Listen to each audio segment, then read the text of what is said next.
चलिए अब रुक कर लेते हैं देवभूमि की खबरों का। जन सेवाओं से जुड़े मामलों में ऑनलाइन प्रक्रियाओं को आसान बनाने पर ध्यान दिया जाएगा। लोगों को एक ही प्लेटफॉर्म पर सभी सुविधाएं आसानी से मिलें, इसके लिए जन सुविधा से जुड़े सभी विभागों को एक अम्ब्रेला में लाया जाएगा। सेवा के अधिकार में अधिक से अधिक सेवाएं जोड़ी जाएं। तकनीक का विकास जिस तेजी से हो रहा है, सेवाओं का लाभ आम जनमानस को तेजी से मिले, इसके लिए उनको जागरूक भी किया जाए। ऑनलाइन प्रक्रियाओं के तहत जो सेवाएं दी जा रही हैं, उन सेवाओं का व्यापक तौर पर आम जन तक प्रचार किया जाए। राज्य में युवाओं को रोजगार एवं स्वरोजगार के पर्याप्त अवसर मिले। रोजगार को बढ़ावा देने की दिशा में सभी विभागों को तेजी से कार्य करने होंगे। स्वरोजगार को बढ़ावा देने के लिए उच्च शिक्षा एवं तकनीकी शिक्षा विभाग को समन्वय के साथ कार्य करना होगा। उच्च शिक्षा के साथ साथ युवाओं के कौशल विकास पर विशेष ध्यान दिया जाए। हमें युवाओं को रोजगार परक शिक्षा की दिशा में आगे ले जाने के लिए तेजी से कार्य करना है। मुख्यमंत्री ने ये निर्देश सचिवालय में सशक्त उत्तराखंड के लक्ष्यों को हासिल करने के लिए आईडीए और उद्योग विभाग की समीक्षा के दौरान अधिकारियों को दिए।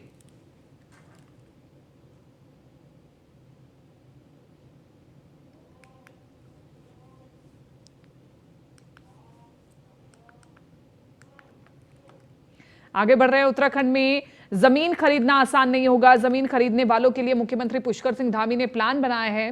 सीएम धामी ने घोषणा की है कि उत्तराखंड में जमीन खरीदने वाले लोगों की पृष्ठभूमि जांचे जाने की घोषणा की है। सीएम ने कहा कि जांच में सब कुछ ठीक पाए जाने पर ही इसकी अनुमति दी जाएगी।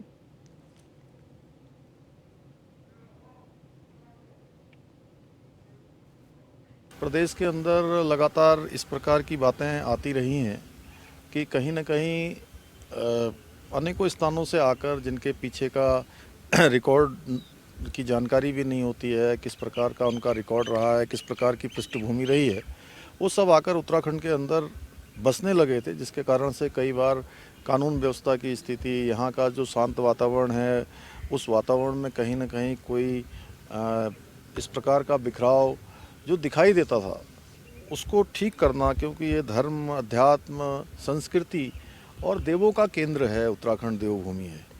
तो यहाँ पर जो भी ज़मीन खरीदे निकट भविष्य में, उसकी पूरी पृष्ठभूमि से लेकर सारा विस्तार से उनके बारे में जानकारी प्राप्त की जाएगी। एक मैनुअल बनाएंगे, उस मैनुअल के आधार पर जो उस पर फिट बैठेगा उसको खरीद पाएगा, और अन्यथा ज़मीन खरीदने पर सरकारी भूमि पर अतिक्रमण के मामले में सीएम पुष्कर धामी सख्त सभी विभागों को जमीनों का ब्यौरा रखने के निर्देश। सभी विभाग पेपर और डिजिटल रूप से रखेंगे जमीनों का ब्यौरा। जमीन पर अतिक्रमण हुआ तो संबंधित अधिकारी जिम्मेदार होगा। उत्तराखंड में इन दिनों अवैध अतिक्रमण का मामला सुर्खियों में है। वर्तमान स्थिति यह है कि सबसे ज्यादा वन भूमि पर अतिक्रमण के मामले सामने आ रहे हैं, और इसमें राज्य सरकार ये स्पष्ट कर चुकी है कि सरकारी भूमि पर अतिक्रमण किसी भी सूरत में बर्दाश्त नहीं किया जाएगा। वहीं अब मुख्यमंत्री पुष्कर सिंह धामी ने बुधवार को हुई कैबिनेट की बैठक में बड़ा निर्णय लिया है, जिसके तहत सीएम धामी ने सभी विभागों को इस बात के सख्त निर्देश दिए हैं कि वो अपने जमीनों का पूरा ब्यौरा रखेंगे। उत्तराखंड के मुख्य सचिव एसएस संधू ने कहा कि सरकारी जमीनों पर लगातार हो रहे अतिक्रमण को रोकने के साथ ही भविष्य में सरकारी जमीनों पर अतिक्रमण ना हो, इसके लिए सभी विभागों को अपनी जमीनों को रिकॉर्ड रखने के सख्त निर्देश दिए गए हैं।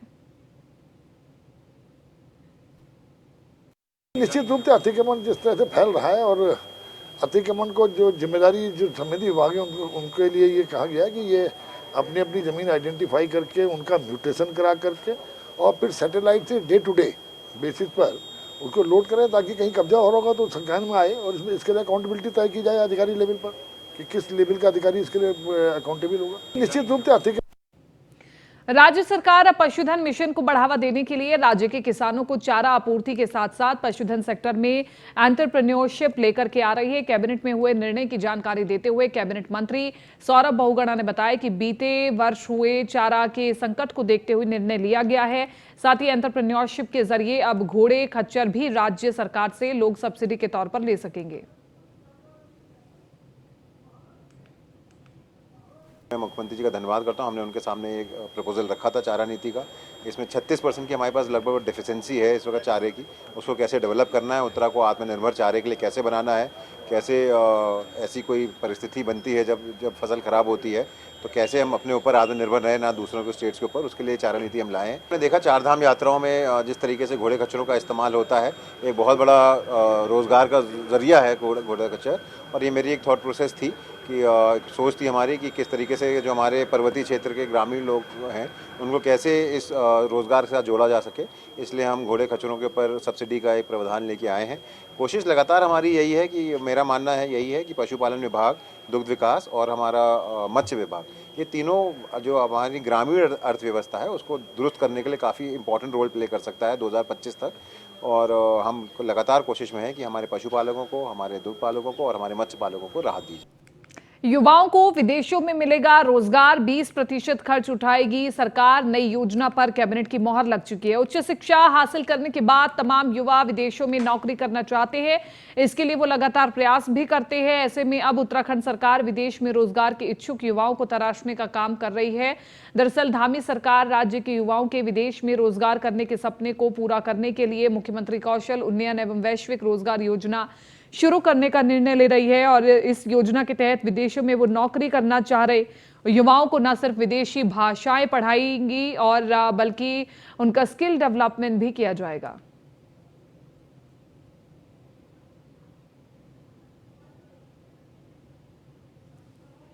तो देखिए, युवाओं को विदेशों में रोजगार मिलेगा।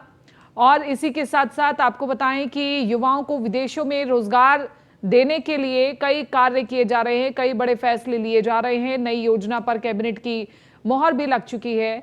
और इसके अलावा आपको बताएं कि युवाओं को विदेशों में रोजगार मिलेगा।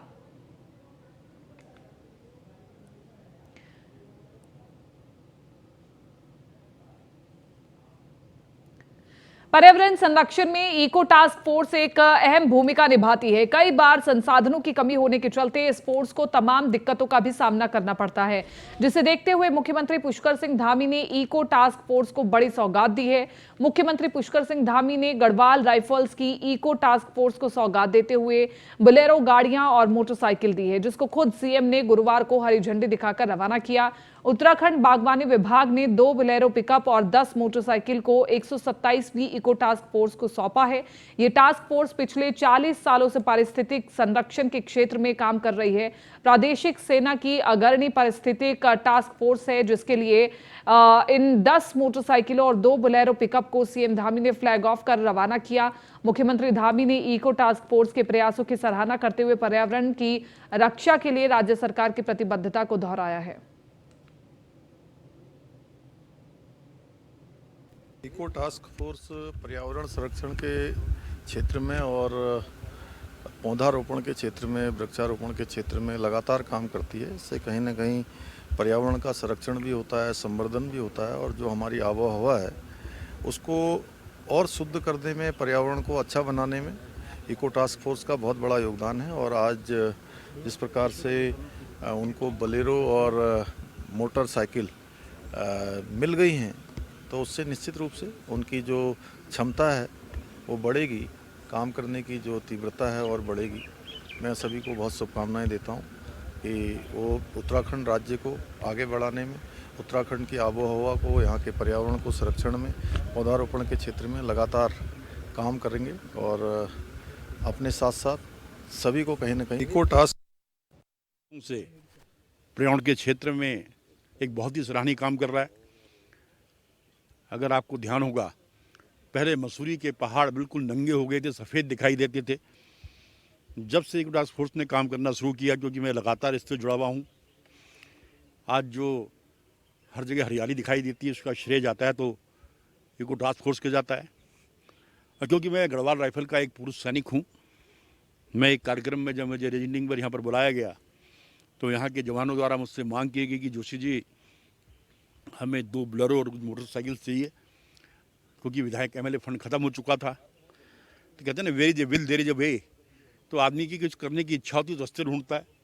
मैंने हीरो होंडा के लोगों से बात की और आज CSR के माध्यम से कम 40 लाख के क्योंकि हमें 1 लाख से ऊपर की एक मोटरसाइकिल है। पिछले 40 वर्षों से बुधवार को एक दिन बंद रहने के बाद गुरुवार को केदारनाथ धाम की यात्रा एक बार फिर से शुरू हो गई है। सोनप्रयाग और गौरीकुंड से यात्रियों को धीरे धीरे केदारनाथ धाम भेजा जा रहा है। केदारनाथ यात्रा मार्ग में ग्लेशियर टूटने से भैरव गदेरे में क्षतिग्रस्त हुए पैदल मार्ग को खोलने का कार्य लगातार जारी है। आपको बता दें कि 3 मई को केदारनाथ में बर्फबारी का हाई अलर्ट जारी था। धाम में बर्फबारी भी अत्यधिक हुई है और इस कारण 3 मई को केदारनाथ धाम की यात्रा स्थगित करनी पड़ी थी। अत्यधिक बर्फबारी के कारण केदारनाथ पैदल मार्ग पर धाम से लगभग 4 किलोमीटर नीचे ग्लेशियर टूट गया और मार्ग पर आवाजाही बंद हो गई थी। वहीं मुख्यमंत्री पुष्कर सिंह धामी का कहना है कि उत्तराखंड सरकार का यही उद्देश्य है कि यहां पर आने वाले श्रद्धालु और पर्यटकों की यात्रा सुगम हो सके। उसके लिए जरूरी है कि जिला प्रशासन और मौसम विभाग के दिए गए निर्देशों का पालन अच्छे तरीके से हो सके। मुख्य सचिव SS संधू का कहना है कि शायद ऐसा कई सालों में पहली बार होगा कि मई माह में भी 4 धामों में बर्फबारी और मैदानों में बारिश हो रही है। मुख्य सचिव का कहना है कि सभी अधिकारी और हर जिलों का जिला प्रशासन बहुत बेहतर तरीके से काम कर रहा है। हर व्यवस्था को दुरुस्त बनाने के सारे प्रयास जारी है और लोगों को कुछ असुविधा हुई है तो मौसम भी एक अहम वजह है। चारधाम यात्रा चूँकि पिछले दिनों थोड़ा केदारनाथ जी की यात्रा बाधित हुई थी और भारी बर्फबारी पिछले 1 महीने से लगातार होती रही है। हालांकि बीच बीच में मैंने स्वयं भी अपील की थी, हमारे प्रशासन के लोगों ने भी अपील की थी कि मौसम ठीक हो जाए तभी वो यात्रा को आगे बढ़ाएं, यात्रा में आगे आएं, क्योंकि हम चाहते हैं कि उत्तराखंड में 4 धाम आने वाले सभी श्रद्धालु तीर्थयात्री उनको किसी भी प्रकार की परेशानियों का सामना न करना पड़े, इसलिए अपील जारी की थी। लेकिन अब चूँकि मौसम ठीक हो रहा है, लेकिन फिर भी मैं ये कहना चाहता हूँ कि जो भी यात्रा में आ रहे हैं, जितने भी श्रद्धालु देश विदेश से आ रहे हैं, उन सभी से मेरा अनुरोध है कि मौसम की जानकारी अवश्य प्राप्त कर लें। और 4 धाम यात्रा चूँकि बर्फबारी पिछले 10 दिन से लगातार हो रही है, ऐसा लोग कहते हैं कि कभी देखा नहीं, तो काफ़ी असुविधा तो है और प्रशासन के सामने ये चैलेंजेस भी हैं। लेकिन मैं जितने भी हमारे 4 धामों की जो जिला प्रशासन है उनको मैं बधाई देना चाहूँगा कि इतने कठिन परिस्थितियों में भी उन्होंने यात्रा को सुचारू रूप से चला रहे हैं, कोई दुर्घटना नहीं हुई। और केदारनाथ जी में तो अभी ग्लेशियर भी हैं और काफ़ी उसको काट के रास्ता बनाया हुआ है। और जैसे जैसे मौसम की रिपोर्ट आती है वैसे वैसे ही हमें रोकना भी पड़ रहा है लोगों को, क्योंकि उतनी ही संख्या आगे ऊपर जाने देना ठीक है जितनी सेफली वापस आ सके, कोई दुर्घटना। केदारनाथ पैदल मार्ग के कुबेर ग्लेशियर के पास ग्लेशियर की चपेट में आकर कुछ लोग फंस गए, जिसके बाद SDRF टीम की देवदूत बनकर के मौके पर पहुंची SDRF टीम ने 4 लोगों को सकुशल रेस्क्यू किया है, जिसके बाद टीम ने लोगों को लेकर के सुरक्षित स्थान पर टीम पहुंची। रेस्क्यू के बाद लोगों ने बताया कि रिपोर्टर का कार्य करते हैं, लिंगचौली से केदारनाथ जा रहे थे, तभी अचानक कुबेर ग्लेशियर के पास एवलांच आ गया, जिसके कारण मार्ग दोनों ओर से अवरुद्ध हो गया, जिसके कारण वे यहां फंस गए। और जिसके बाद किसी तरह से SDRF को सूचना दी गई। घटना की सूचना पाकर SDRF मौके पर पहुंची। SDRF के जवानों ने विषम परिस्थितियों में अपनी प्राणों की परवाह न करते हुए अदम्य साहस और वीरता का परिचय देकर 4 लोगों को समय रहते बचा लिया।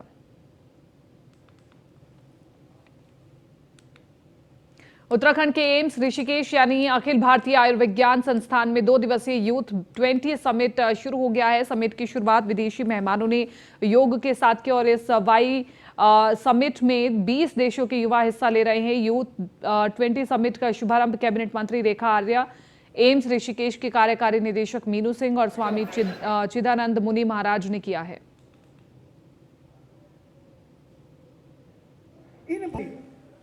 Spirituality also is spiritual. Roorkee के पिरान कलियर में अतिक्रमण पर पुलिस प्रशासन, नगरपालिका और दरगाह प्रबंधन की टीम ने संयुक्त रूप से अभियान चलाया। इस दौरान अतिक्रमणकारियों में हड़कंप मचा रहा। आनन फानन में अतिक्रमण करने वालों ने अतिक्रमण हटाना शुरू कर दिया। वहीं पुलिस प्रशासन की टीम ने अतिक्रमण करने वाले दुकानदारों के खिलाफ कार्रवाई की है। ASDM विजयनाथ शुक्ला ने बताया कि यह अभियान आगे भी जारी रहेगा।